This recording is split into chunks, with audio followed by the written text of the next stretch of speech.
আসসালামু আলাইকুম। তো সবাই কেমন আছেন? আশা করি ভালো আছেন। আপনি যে ফোনটি দেখতেছেন, ফোনটি মডেল হচ্ছে ভিভো Y20।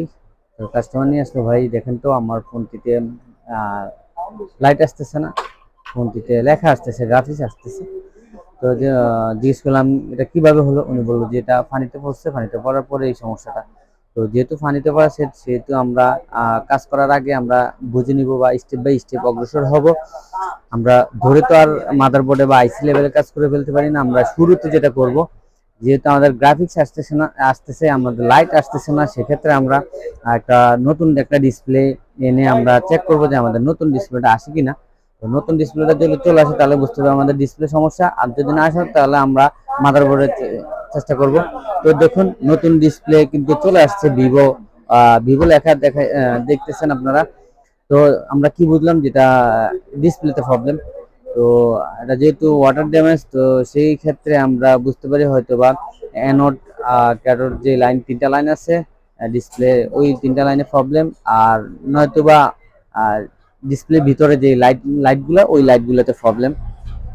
যেহেতু নতুন ডিসপ্লে আসতেছে আমাদের ফোন, ওকে মাদারবোর্ড কোনো প্রবলেম নেই, আমাদের সমস্যাটা হচ্ছে ডিসপ্লেতে। তো আমরা সব সময় চেষ্টা করব স্টেপ বাই স্টেপ কাজ করার জন্য। তো আমরা হুট করে কোনো কাজ করে ফেলবো না। যারা নতুন আছেন বিশেষ করে তাদের জন্য এই ভিডিওগুলো ক্রিয়েট করা। তো যারা মোটামুটি পুরান টেকনিশিয়ান তারা তো এগুলো অ্যাভেলেবেল, আপনারা ফেস করতেছে, ওনারা সবাই কাজ করে, কোনো প্রবলেম নেই। কিন্তু নতুন যারা তারা এগুলা একটু এলোমেলো করে ফেলে। তো বিশেষ করে আপনারা এই লাইটিং এর যে বিষয়টা কাস্টমারকে জিজ্ঞেস করবেন যে কি কারণে এই সমস্যাটা হয়েছে। তো কাস্টমারের কথার উপরে আপনি ডিফেন্স করে কাজ করতে পারবেন। তো যখন উনি বললো যে পানিতে পড়ছে, তখন বুঝতে পারলাম যে এটা হয়তো বা ডিসপ্লে সমস্যা হতে পারে। তো নতুন ডিসপ্লেতে আমরা চেক করে যেটা পেলাম আমাদের মাদারবোর্ডে কোনো সমস্যা নাই।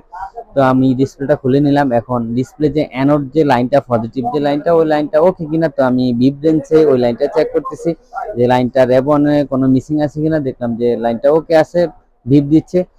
তো এখন আমি যেটা করব সেটা হচ্ছে মাদারবোর্ডে ডিসপ্লেটা লাগিয়ে আমি অ্যানোড লাইনের মানটা চেক করে নিব, ভ্যালুটা ওকে কিনা। তো ভ্যালুটা ওকে পাচ্ছি, তার মানে আমার এই যে মানটা ডিসপ্লেতে অ্যানোড লাইনে যেই ভ্যালুটা আসার কথা, থাকার কথা, ওই ভ্যালুটা ওকে। তার মানে বুঝতে পারলাম যে এটা একদম ভিতর থেকে প্রবলেম। তো যেহেতু এটা আইপিএস ডিসপ্লে, সেক্ষেত্রে আমি এটা আলাদা করে নিলাম। পার্টটা আলাদা করার পরে দেখতেছি এখানে যেটা ভাবলাম সেটাই, ডিসপ্লের যেই লাইটিং এর যেই রেবনটা, এখানে ছোট ছোট লাইটগুলো ইউজ করা থাকে, ওই লাইটগুলা মোটামুটি পানি ঢুকে এই লাইনগুলা ক্ষয় করে দিয়েছে বা প্রবলেম হয়ে গেছে। তো আমি লাইটগুলা চেক দিচ্ছি, লাইটগুলা ওকে দেখাচ্ছে, লাইটগুলা সবগুলা জ্বলতেছে, কিন্তু প্রবলেমটা হচ্ছে যেহেতু সিরিজ লাইন, আপনার এক পাশ থেকে যদি একটা লাইন মিসিং হয় তাহলে এই ডিসপ্লেটা চলবে না।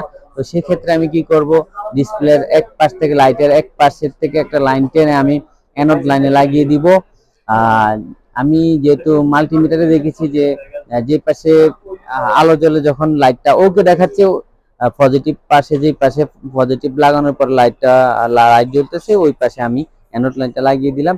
তো লাগিয়ে দেওয়ার পর দেখাচ্ছি আপনাদেরকে ডিসপ্লেটা আসে কিনা। তো আশা করি ইনশাল্লাহ চলে আসবে। ডিসপ্লে প্রবলেম এটা থেকে, না হলে আমরা কি করব, ডিসপ্লে যে লাম্বার এমনটা ওটা চেঞ্জ করে দেবো। তো দেখুন আলহামদুলিল্লাহ চলে আসছে। আমরা সবসময় এভাবে কাজ করার চেষ্টা করব। তো ভালো